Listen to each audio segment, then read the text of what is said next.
ആധ്യാത്മികം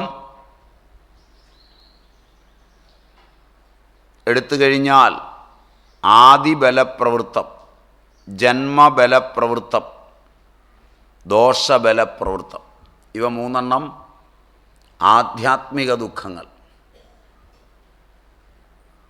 ആധിഭൗതിക ദുഃഖങ്ങൾ, ആധിഭൗതികങ്ങൾ എന്ന് പറഞ്ഞാൽ ഇതൊക്കെ അന്ന് എടുത്തതാണ് എൻ്റെ ഓർമ്മ.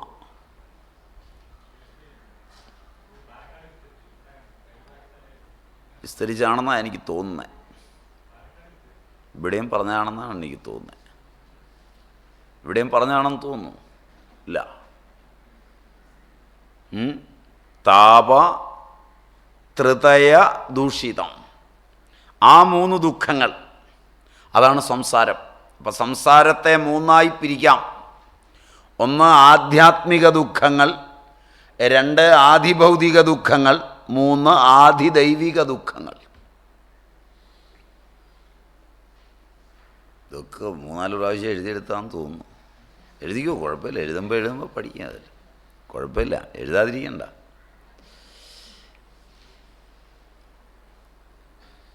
അതിൽ ആധ്യാത്മികങ്ങളും ആദിഭൗതികങ്ങളും ആധിദൈവികങ്ങളും ഇങ്ങനെ ഒറ്റയടിക്ക് പറഞ്ഞാൽ കാര്യം മനസ്സിലായി എന്ന് വരില്ല എന്നുള്ളതുകൊണ്ടാണ് അതിന് വിശദീകരണങ്ങൾ പറഞ്ഞത്. അത് ഒന്ന് ആധ്യാത്മികം, ആദിബലപ്രവൃത്തം, ജന്മബലപ്രവൃത്തം, ദോഷബലപ്രവൃത്തം എന്ന് മൂന്നെണ്ണം. ആദിബലപ്രവൃത്തം എന്ന് പറഞ്ഞാൽ മാതൃജം, പിതൃജം.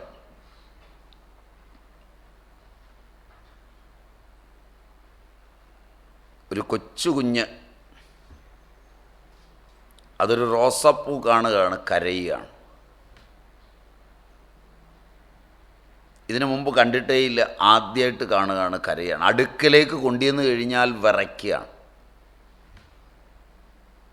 കുറച്ചുകൂടെ നിർബന്ധിച്ച് വീട്ടിലുള്ള അമ്മ റോസപ്പൂ കുട്ടിയുടെ അടുക്കൽ തന്നെ വെച്ചു. കുട്ടിക്ക് അപസ്മാരമൊക്കെ ഉണ്ടാവുകയാണ്.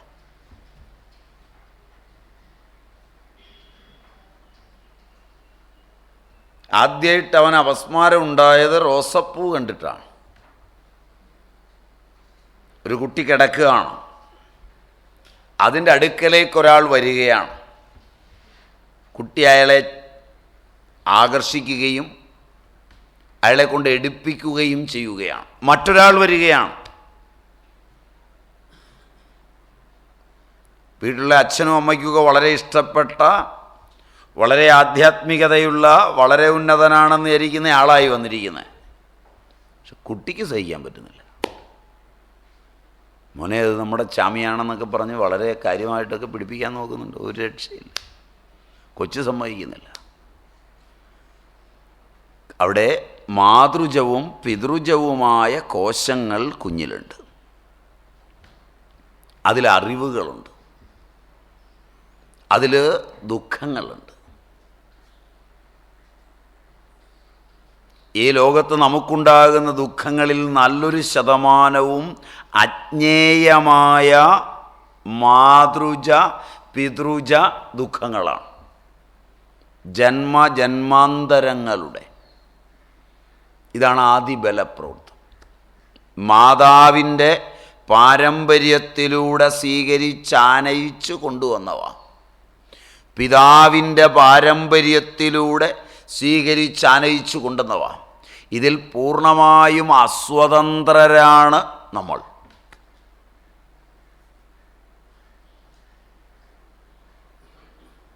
വിദ്യാഭ്യാസം കൊണ്ട് സ്വതന്ത്രനാവില്ല എന്ന് പറയുന്നത് ഇതുകൊണ്ടാണ്. ഇതവിടുന്ന് കൊണ്ടുവന്നിട്ടുണ്ട് ഇങ്ങനെ കുറേ സാധനങ്ങൾ. അതിനെ ഒരു ദിവസം കൊണ്ട് എടുത്തു കളയാൻ പറ്റില്ല. അതിനെ സൗമ്യമായി വേണം കൊണ്ടുപോകാൻ. അതിനാണ് പണ്ടുള്ളവർ പറയുക, മാതാവിനെയും പിതാവിനെയും പിതാമഹനെയും ഒക്കെ ആദരിച്ചിരുത്തുമ്പോൾ ആ കോശങ്ങൾ സമീചീനങ്ങളും സമാധാനപൂർണങ്ങളുമാവും.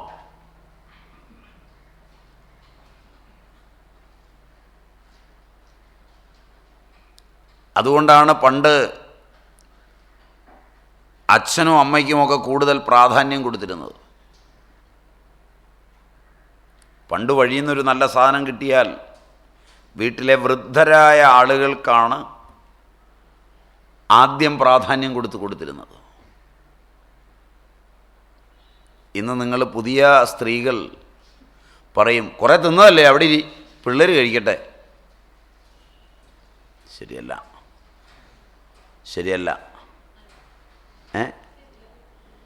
പോക്കാവും. അവിടെ ആ പിതാവിൻ്റെയും മാതാവിൻ്റെയും അറിവ് നിങ്ങളിൽ കിടന്ന് നിങ്ങളെ നശിപ്പിച്ച് കുത്തുവാള എടുപ്പിച്ചിട്ട് മാത്രമേ ശാന്തമാവൂ. അതിന് ഭൗതികമായ അറിവൊന്നും നിങ്ങളെ സഹായിക്കില്ല.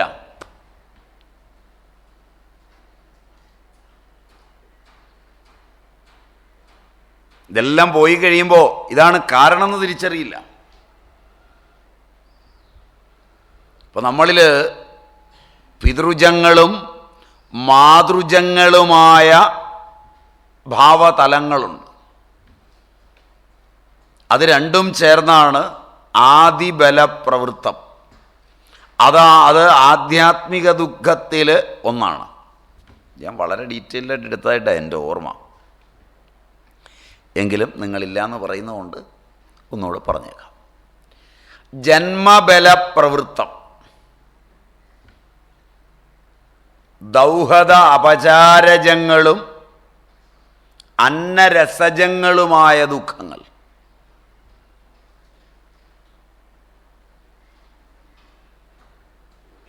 ദൗഹത അപചാരജങ്ങളും അന്നരസജങ്ങളുമായ ദുഃഖങ്ങൾ. ഈ ലോകത്തു നിന്ന് ശബ്ദം, സ്പർശം, രൂപം, രസം, ഗന്ധമെന്ന 5 ആഹാരം ഇന്ദ്രിയങ്ങൾ കഴിക്കുന്നുണ്ട്. പുതിയ വിദ്യാഭ്യാസമുള്ളവർക്ക് പ്രാധാന്യം കൊടുക്കാൻ കഴിഞ്ഞിട്ടില്ലാത്തതും വിദ്യാഭ്യാസമില്ലാതിരുന്ന പ്രാചീനർ പ്രാധാന്യം കൊടുത്തതുമായ ആഹാരമാണ് ഇന്ദ്രിയങ്ങളുടെ ആഹാരം.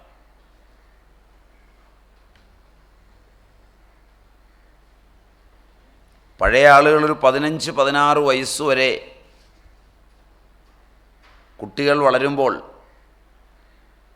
വീട്ടിലവർ ആ കുട്ടികളുടെ അച്ഛനും അമ്മയും ഭാര്യാഭർത്താക്കന്മാരെ പോലെ പെരുമാറുന്നത് കണ്ടിട്ടുണ്ടാവില്ല.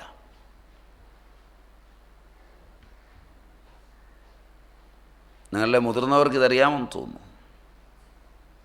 അത് ഇന്ദ്രിയങ്ങളിൽ ആഹാരമായി തീർന്നാൽ, മനസ്സിൽ സങ്കല്പമായി തീർന്നാൽ ആ കുഞ്ഞിൻ്റെ ജീവിതം പോക്കായി. ഇതറിയുമായിരുന്നു. 50 കഴിഞ്ഞവരുണ്ടെങ്കിൽ, 50 വയസ്സ് കഴിഞ്ഞവരുണ്ടെങ്കിലൊന്ന് കൈപൊക്കിയാൽ.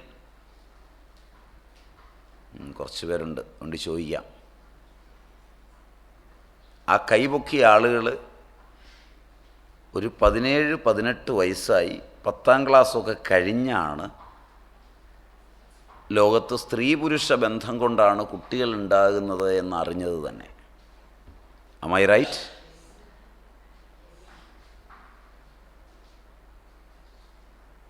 കാരണം അവരുടെ അച്ഛനും അമ്മയും കുട്ടികളുടെ മുമ്പിൽ വെച്ച് ശൃംഗരിച്ചിട്ടില്ല.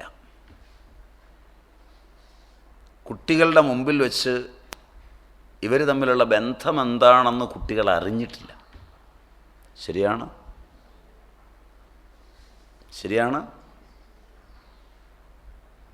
കാരണം അവരുടെ ഇന്ദ്രിയങ്ങളിലേക്ക് ആ അറിവുകൾ എത്തിയില്ല. ഇന്ദ്രിയങ്ങൾക്ക് ആഹാരമായില്ല. അതവരുടെ ഏകാഗ്രതയെ വർദ്ധിപ്പിച്ചു. പഠിക്കാനുള്ള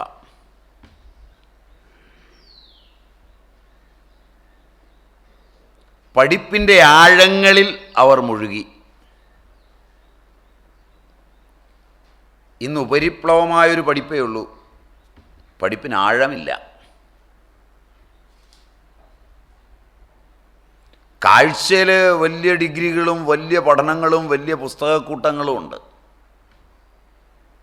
പക്ഷെ അതിലെ കാര്യമൊന്നും പിള്ളേർക്കറിയില്ല. എന്നാൽ ഇത്തരം കാര്യങ്ങളൊക്കെ ചെറുപ്പത്തിലെ പിള്ളേർക്കറിയാം. ശരിയല്ല? ശരിയല്ല. നല്ലപോലെ ആലോചിച്ചിട്ട് പറഞ്ഞാൽ മതി. വിഷയവികാരങ്ങളുടെ ലോകം മുഴുവൻ അറിയുമ്പോൾ കോശങ്ങൾ വേഗം പ്രായമെത്തുന്നു. അറിവ് സൂക്ഷ്മമായി അനുഭവിക്കുന്നതും സ്ഥൂലമായി അനുഭവിക്കുന്നതും എടുത്താൽ സൂക്ഷ്മമായി അനുഭവിക്കുന്നതിന് ശക്തി കൂടും.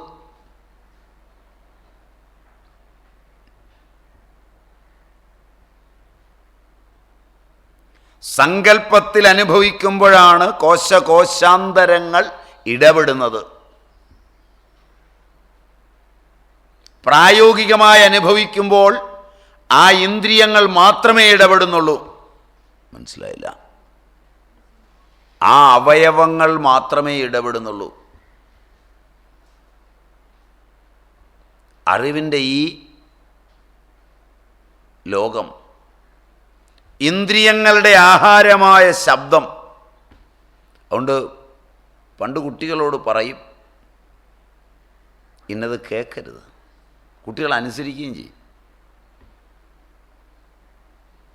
കാരണം അവർക്കൊരു കാര്യം അറിയാം, 50 കൊല്ലത്തെ പരിചയമുള്ള അച്ഛനാണ് എന്നോട് പറയുന്നത്. 50 വർഷത്തിൻ്റെ പരിചയമുള്ള എൻ്റെ അച്ഛനാണ് അതറിഞ്ഞിട്ട് എന്നോട് പറയുന്നത്. അച്ഛൻ പാടത്ത് പണിയെടുക്കുന്നവനോ കാളപൂട്ടുന്നവനോ ആയിരിക്കാം. പക്ഷെ 50 കൊല്ലം ഈ ലോകം കണ്ട് ജീവിച്ച പരിചയം ആ അന്ധക്കരണത്തിനുണ്ട്. അതൊരു പ്രായോഗിക പരിജ്ഞാനമാണ്.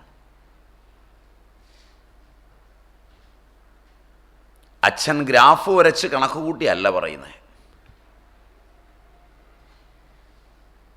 അച്ഛൻ സാമ്പത്തിക ശാസ്ത്രത്തിൻ്റെ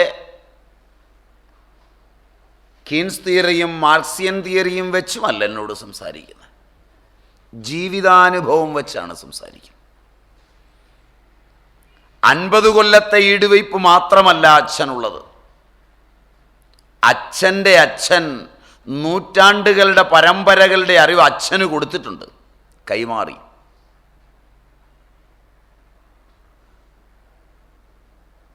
ഇപ്പോൾ ലോകത്തിലെ ഏറ്റവും വലിയ പുസ്തകം അച്ഛനെ സംബന്ധിച്ച് അപ്പൂപ്പനും അപ്പൂപ്പൻ്റെ അച്ഛനുമൊക്കെ ആയിരുന്നു.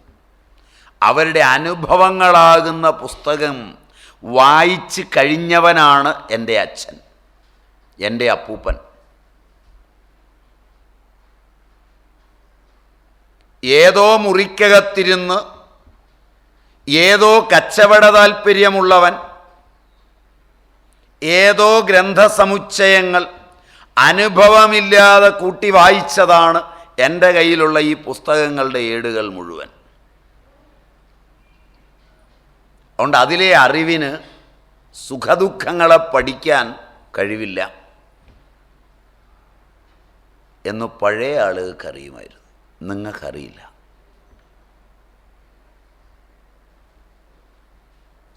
ആ പുസ്തകത്തിൻ്റെ ബലത്തിലാണ് നിങ്ങൾ അച്ഛനെ നിഷേധിക്കുന്നത്, അമ്മയെ നിഷേധിക്കുന്നത്. അതാണ് നിങ്ങളുടെ ജീവിത ദുഃഖത്തിന് കാരണമായിത്തീരുന്നത്. ഇതൊക്കെ മനസ്സിലാവുമോ? ഇങ്ങനെ പറഞ്ഞാൽ മനസ്സിലാവുമോ? പറഞ്ഞത് ശരിയാണെന്ന് വിദൂരമായെങ്കിലും തോന്നുന്നുണ്ടോ? ഇപ്പം നിങ്ങൾ എൻജിനീയറോ ഡോക്ടറോ ആകാം, നിങ്ങളുടെ അച്ഛൻ പാടത്ത് പണിയെടുക്കുന്നവനാകാം. പക്ഷെ അയാളുടെ അറിവ് നിങ്ങൾക്കില്ല. ആ അറിവില്ല എന്നൊരനുഭവവും വിനയവും പഴയ തലമുറയ്ക്കുണ്ടായിരുന്നു. പുതിയ തലമുറയ്ക്കില്ല.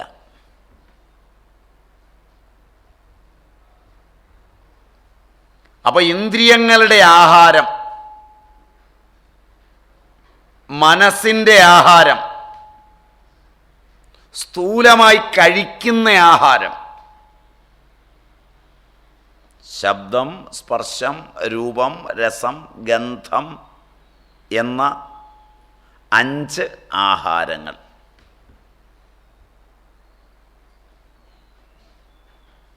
അത് ആഹരിക്കുകയാണ്. ആഹ്രിയന്ത ഇത്യാഹാര.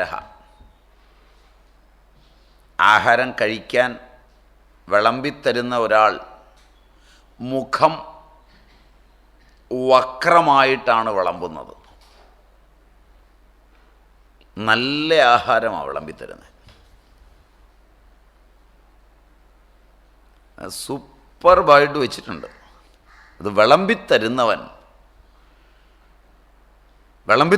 ശരിയല്ല.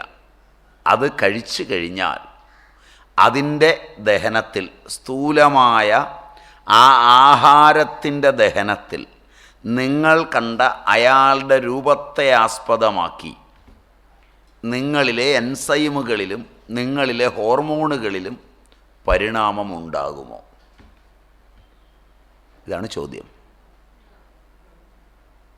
അപ്പോൾ ആഹാരം ഇന്നത് എന്നുള്ളത് പോരാ, ശരിയല്ല. ഭാര്യ, ഭർത്താവ്, അച്ഛൻ, അമ്മ ഇവരൊക്കെ ഉണ്ടാക്കി വിളമ്പിത്തരുമ്പോൾ വിളമ്പുന്നയാളിൻ്റെ പെരുമാറ്റവും രൂപവും ഗ്യാസും അൾസറും ഒക്കെ ഉണ്ടാക്കുമോ എന്നാണ് ചോദ്യം. ഉണ്ടാക്കൂല? ഉണ്ടാക്കും.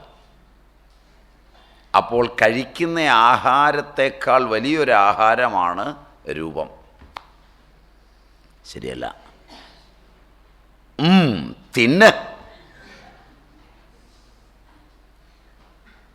എന്ന് പറഞ്ഞ് വിളമ്പിത്തരുന്നതും മോനെ അല്പം കൂടെ കഴിക്കൂ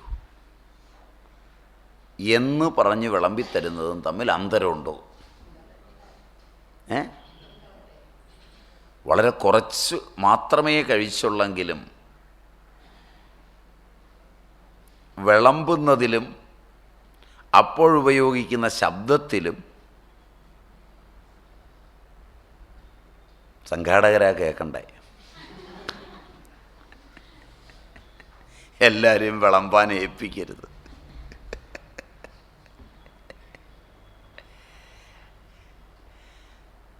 അപ്പോൾ ആ വാക്ക്, ആ ഭാവം, ഇവയൊക്കെ ആഹാരത്തിൻ്റെ പചനപാചന പ്രക്രിയയിൽ പങ്കുവഹിക്കും. അന്നത്തിൻ്റെ രസമാണ് ധാതുക്കളാകുന്നത്. അന്നത്തിൻ്റെ രസമാണ് മനസ്സാകുന്നത്.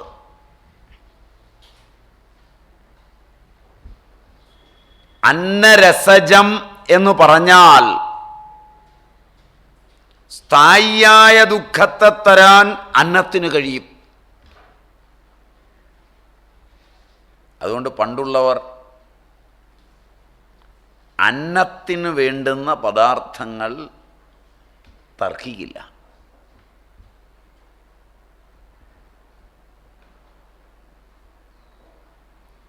പണ്ട് വിലയ്ക്കൊക്കെ വഴക്കുണ്ടാക്കി ബാർഗെയിൻ ചെയ്തൊക്കെ മേടിക്കുന്നത് പണ്ടത്തെ ആളുകൾക്കില്ല. പണ്ട് കുത്തക കച്ചവടങ്ങളാണെങ്കിലും കൊടുത്ത സാധനം മോശമാണെങ്കിൽ തിരിച്ചു വാങ്ങും. കണ്ടിട്ടില്ല? നിങ്ങളുടെ ഗ്രാമങ്ങളിലും നഗരങ്ങളിലുമൊക്കെ ഒരു കടയേ കാണുള്ളൂ, ഒറ്റ കടയുള്ളൂ, കുത്തകയാണ്. വേറൊരിടത്ത് പോകാൻ നിങ്ങൾക്ക് ആവില്ല. എന്നാലും നിങ്ങൾ വാങ്ങിക്കൊണ്ടുവന്ന കാപ്പിപ്പൊടി പൊട്ടിച്ച് കാപ്പി തിളപ്പിച്ച് കഴിഞ്ഞ് അറിയാണ് ആ സാധനം മോശമാണെന്നറിഞ്ഞാൽ അതും കൊണ്ട് എന്നാൽ അവനത് മേടിച്ച് വെച്ച് വേറെ തന്നുവിടും. ശരിയല്ല? ഇന്ന് ഉപഭോക്തൃ കോടതിയുണ്ട്, ഉപഭോക്താവിന് അവകാശങ്ങളുണ്ട്. കുത്തകയല്ല, കടകൾ ഒരുപാടുണ്ട്, ഇഷ്ടമുള്ളിടത്ത് പോയി വാങ്ങാം. പക്ഷെ എല്ലാവരും കൂട്ടായി കളിപ്പിക്കുന്ന കാലമാണ്. ശരിയല്ല? ശരിയല്ല? നിങ്ങൾ ചെന്ന് വാങ്ങിയാൽ അന്നം ആണെങ്കിൽ പോലും നിങ്ങൾ ബാർഗെയിൻ ചെയ്തേ വാങ്ങുള്ളൂ. 100 വട്ടം തിരിച്ചിടിച്ച് ശരിയല്ല. ശരിയല്ല? 4 പ്രാവശ്യം നക്കിക്കണക്കും പറഞ്ഞ് ഇത് കഴിച്ച് ഇതിൻ്റെ 4 ഇരട്ടി ആശുപത്രിക്കും കൊടുത്ത് ജീവിക്കുകയാണ്. അന്നരസമാണ് വിദ്യയാകുന്നത്, അന്നരസമാണ് അറിവാകുന്നത്, അന്നരസമാണ് മനസ്സാകുന്നത്, അന്നരസമാണ് രസം, രക്തം, മാംസം, മേധസ്, അസ്ഥി, മജ്ജ, ശുക്രം എന്ന ധാതുക്കളാകുന്നത്. അതുകൊണ്ട് അതിനുപയോഗിക്കുന്നതൊക്കെ സൗമ്യവും ശാന്തവും സമഞ്ജസവുമായിരിക്കേണ്ടതാണ്. ആ അന്നരസത്തിൽ നിന്ന് ഉണ്ടാകുന്ന ദുഃഖം, അന്നരസജ ദുഃഖം.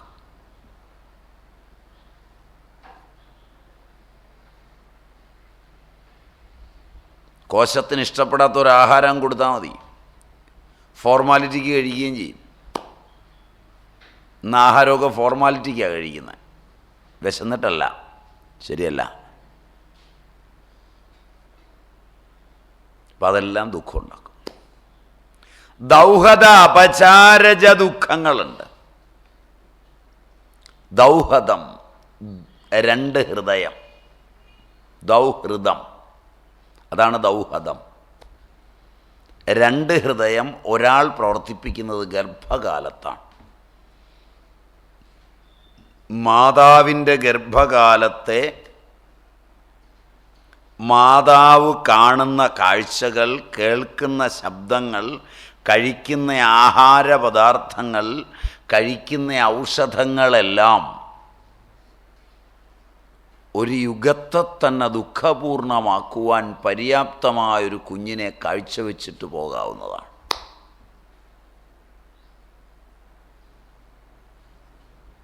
അതുകൊണ്ട് മര്യാദയ്ക്ക് ജീവിക്കുന്നവൾ മാത്രമേ അമ്മയാകാവൂ. അല്ലാത്തവളെ അമ്മയാകുന്നതിൽ നിന്ന് സമൂഹം തടയേണ്ടതാണ്. കാരണം സമൂഹത്തിനാണ് ഭാരം, അവൾക്കല്ല. മനസ്സിലായില്ല? ഇത് പ്രാചീന നിയമമാണ്. കാണുന്നവളുമാരെല്ലാം പെറ്റുകൂട്ടിയാൽ ഈ ഭൂമി ആകെ നാശമാവും. അമ്മയാകാൻ യോഗ്യതയുള്ളവൾ മാത്രമേ പ്രസവിക്കാവൂ.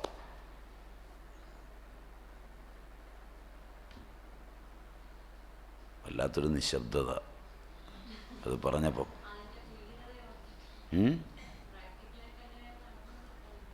പ്രാക്ടിക്കലായിട്ട് അങ്ങനെയല്ല നടക്കുന്നത്.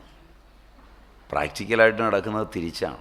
കാണുന്നതൊക്കെ തിന്നണം, കാണുന്നതൊക്കെ പറയണം, കാണുന്നതൊക്കെ കാണിച്ചു കൂട്ടണം. അവസാനം ഈ ലോകത്തിനും സ്വന്തം കുടുംബത്തിനും സമൂഹത്തിനുമെല്ലാം ദൂഷ്യം വരുത്തി സന്താനങ്ങളെ ലോകത്ത് കാഴ്ചവെച്ച് പിരിയുകയാണ്. ഇത് വളരെ അപകടം പിടിച്ച പോക്കാണ്, ആരോഗ്യമുള്ള പോക്കല്ല. അതിനെ ദുഃഖമെന്ന് പറയും. കാരണം ആ കുഞ്ഞനുഭവിക്കുന്ന, അതിൽ നിന്ന് സമൂഹം അനുഭവിക്കുന്ന ഒട്ടേറെ ദുഃഖങ്ങളുണ്ട്. ദൗഹദ അപചാരജ ദുഃഖങ്ങൾ, അതുണ്ടാക്കി വെക്കുന്ന ഒട്ടേറെ വൈകല്യങ്ങളും വൈകൃതങ്ങളുമുണ്ട്. ഇത് വളരെ വിസ്തൃതമായി പഠിക്കാവുന്നതാണ്. ഞാനതിൻ്റെ സൂചന മാത്രമേ ഇപ്പം നൽകിയുള്ളൂ. സൂചന തന്നെ ഇത്രയാണെങ്കിൽ അതിൻ്റെ വിപുലമായ പഠനം. ഒരു സ്ത്രീ ആഹാരം കഴിക്കുമ്പോൾ അവരുടെ LSH, അവരുടെ FSH ഒക്കെ വരുന്ന പരിണാമങ്ങൾ, അത് കുഞ്ഞിലുണ്ടാക്കുന്ന വൈകൃതങ്ങൾ ഒക്കെ വളരെ വലുതാണ്. ഇത് തമാശയല്ല. ഗർഭിണിക്ക് ഒരു കൊക്കോക്കോള കുടിക്കണം തോന്നി, അത് കുഞ്ഞിൽ ലിംഫോമയുടെ തലങ്ങളുണ്ടാക്കുമ്പോൾ ഗർഭിണി കുടിച്ചാലുണ്ടാവും, തീർച്ചയാണ്.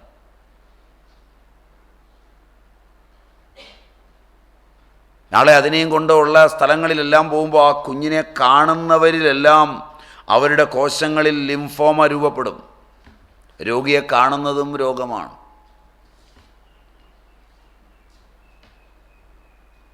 അച്ഛനെ അമ്മയൊക്കെ രോഗത്തിന് കൂടുതൽ കാലം പരിചരിക്കുമ്പോൾ അവനറിയാതെ ആ രോഗം ബോധതലത്തിൽ സ്വീകരിക്കുന്നുണ്ട്. മനസ്സിലായില്ല? ഇത് പഠിക്കുന്ന പിള്ളേരോട് ചോദിച്ചാൽ പറയും. MBBS പഠിക്കുമ്പോൾ അല്ലെങ്കിൽ BAMS പഠിക്കുമ്പോൾ അതിൻ്റെ അകത്ത് നിദാനം പഠിക്കുന്ന സമയത്ത് അവരൊക്കെ മരുന്ന് വാങ്ങിക്കാൻ ചെല്ലും പ്രൊഫസറുടെ. മെഡിക്കൽ കോളേജിൽ പണിയെടുത്തിട്ടുണ്ടെങ്കിൽ നിങ്ങൾക്ക് അറിയാൻ പറ്റും. പഠിക്കുന്ന കുട്ടികളൊക്കെ മരുന്ന് വാങ്ങിക്കാൻ ചെല്ലും. എൻ്റെ കാരണം വെച്ചാൽ ഈ രോഗം തനിക്കുണ്ടെന്ന് തോന്നും. ഡോക്ടറല്ലേ? ശരിയല്ലേ ഞാൻ പറഞ്ഞു? ഡയഗ്നോസിസ് പഠിക്കുമ്പോൾ ചെല്ലും. ഇതിൻ്റെ കാരണം അതാണ്. മനസ്സെന്ന് പറയുന്ന ഒരു സാധനമുണ്ട്. അതുകൊണ്ട് ആരോഗ്യമുള്ളൊരു സമൂഹത്തിന് ഇത് വളരെ പ്രധാനമാണ്. അപ്പോൾ ആദിബലപ്രവൃത്തം അത് 2, പിതൃജം മാതൃജം. ജന്മബലപ്രവൃത്തം അത് 2, ദൗഹതാപചാരജം അന്നരസജം. ദോഷബലപ്രവൃത്തം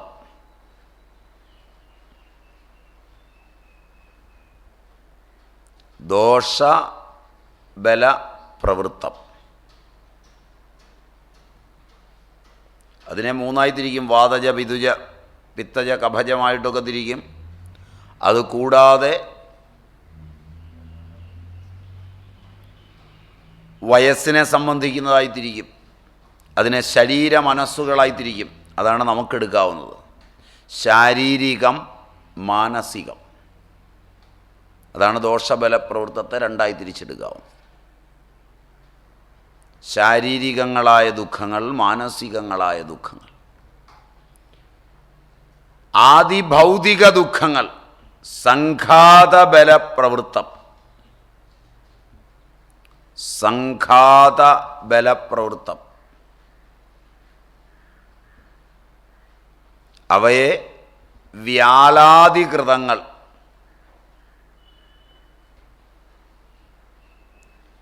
വ്യാലാധികൃതങ്ങൾ എന്ന് പറഞ്ഞാൽ പാമ്പ്, പട്ടിയൊക്കെ കടിച്ച് ഉണ്ടാകുന്നവ. സംഘാതബലപ്രവൃത്തം ആദിഭൗതികങ്ങൾ.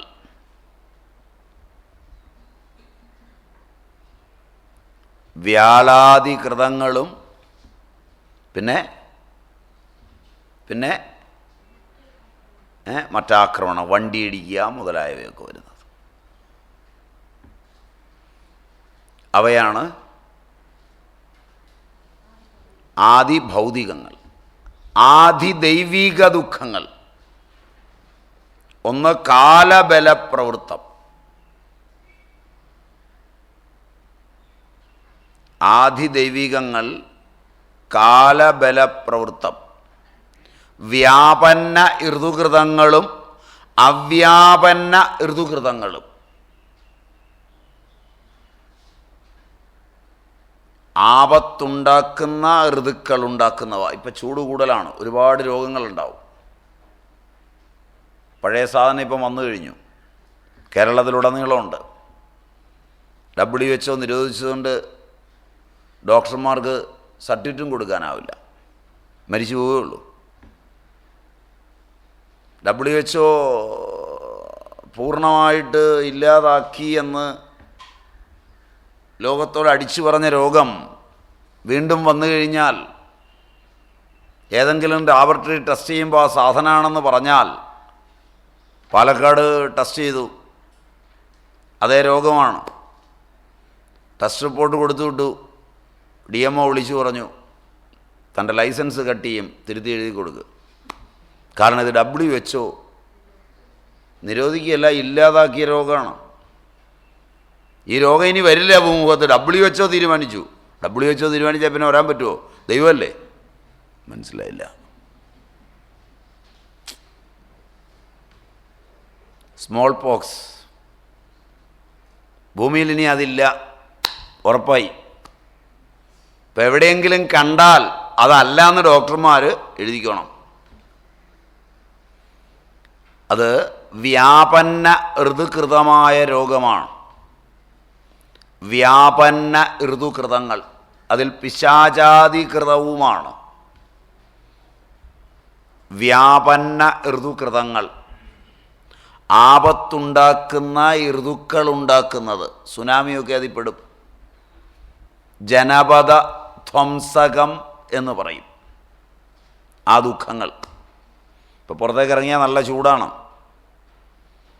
വെയിലത്ത് പിടിച്ചൊരുത്തനെ നിർത്തിയാൽ 3 മണിക്കൂർ കഴിയുമ്പോൾ ആൾ പോവും, വടിയാവും. അത് വ്യാപന്ന ഋതുകൃതമാണ്. അവ്യാപന്ന ഋതുകൃതങ്ങൾ, ആപത്തുളവാക്കാത്ത ഋതുക്കളുണ്ടാക്കുന്ന ദുഃഖങ്ങളുണ്ട്. വ്യാപന്ന ഋതുകൃതങ്ങൾ, അവ്യാപന്ന ഋതുകൃതങ്ങൾ രണ്ടും കാലബലപ്രവൃത്തമാണ്. ദൈവബലപ്രവൃത്തം, ദൈവബലപ്രവൃത്തത്തിൽ രണ്ടെണ്ണമുണ്ട്. ഒന്ന് പിശാചാദി കൃതങ്ങൾ, പിശാചാദി കൃതങ്ങൾ. രണ്ട് വിദ്യുത് ദശനാദി കൃതങ്ങൾ. അത് രണ്ടും ദൈവബലപ്രവൃത്തമാണ്. ഒന്ന് വിദ്യുത് ദശനാദി കൃതങ്ങൾ, ഇടി മിന്നൽ മുതലായവ കൊണ്ട് തട്ടിപ്പോകുന്നത്. മിന്നൽ കൊണ്ട് തട്ടിപ്പോവും.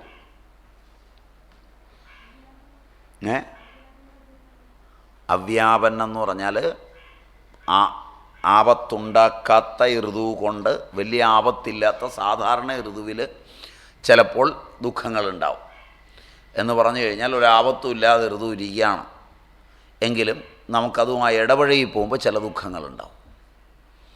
അത് നമ്മുടെ സങ്കല്പങ്ങളുണ്ട്.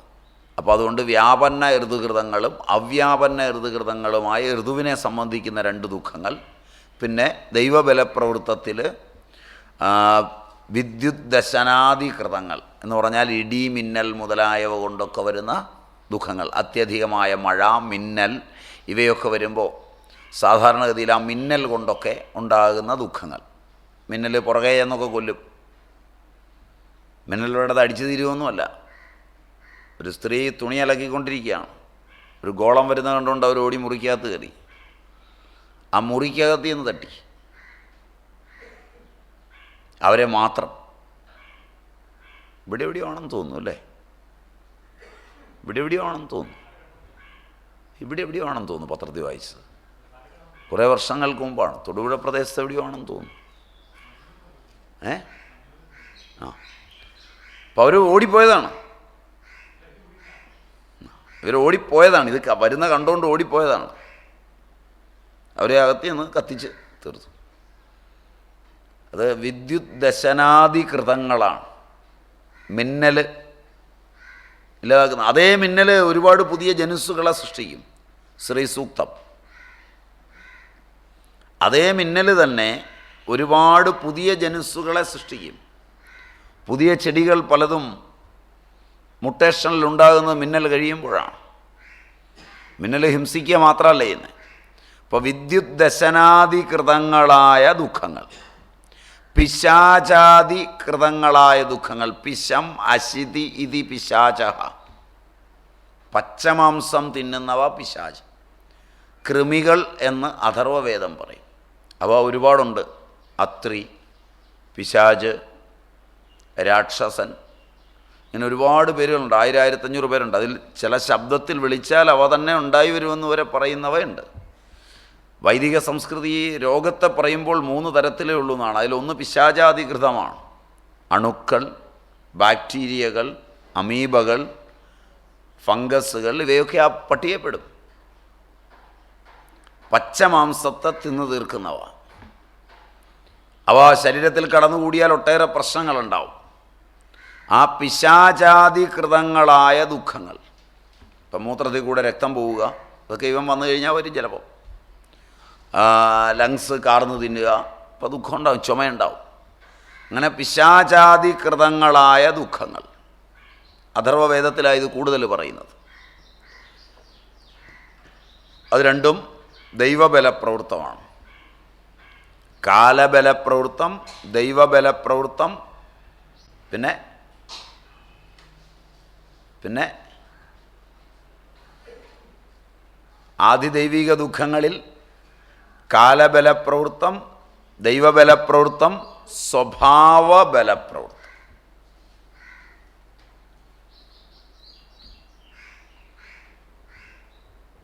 സ്വഭാവബലപ്രവൃത്തം അവയാണ് നമ്മളിൽ നമ്മുടെ മനസ്സ് ഉണ്ടാക്കുന്നവ. അവ പരിണമിക്കുന്നത് അറിഞ്ഞും അറിയാതെയുമുണ്ട്. അങ്ങനെയുള്ള രോഗങ്ങൾ, ദുഃഖങ്ങൾ, ഇവയെല്ലാം ഇങ്ങനെ ചേർന്ന് ആധ്യാത്മികം, ആദിഭൗതികം, ആദിദൈവികം എല്ലാം ഇതിനകത്ത് വരും. ഈ സ്വഭാവത്തിനകത്ത് വരും. സ്വഭാവത്തിലാണ് കൗമാരം, യൗവനം, വാർദ്ധക്യമൊക്കെ വരുന്നത്. കാലജം, അകാലജം എന്നാണ് അതിനെ രണ്ടായിട്ട് പറയുന്നത്. ആ ദുഃഖങ്ങളെല്ലാം, അവയെല്ലാം, ആ ദുഃഖങ്ങളൊക്കെ ഇല്ലാതാവുക. അത് നിർവേദം വരുമ്പോഴേ ഇല്ലാതാവും. അങ്ങനെ നിർവേദം വന്ന് സ്വരൂപജ്ഞാനം നേടിയാൽ ദുഃഖങ്ങളില്ല.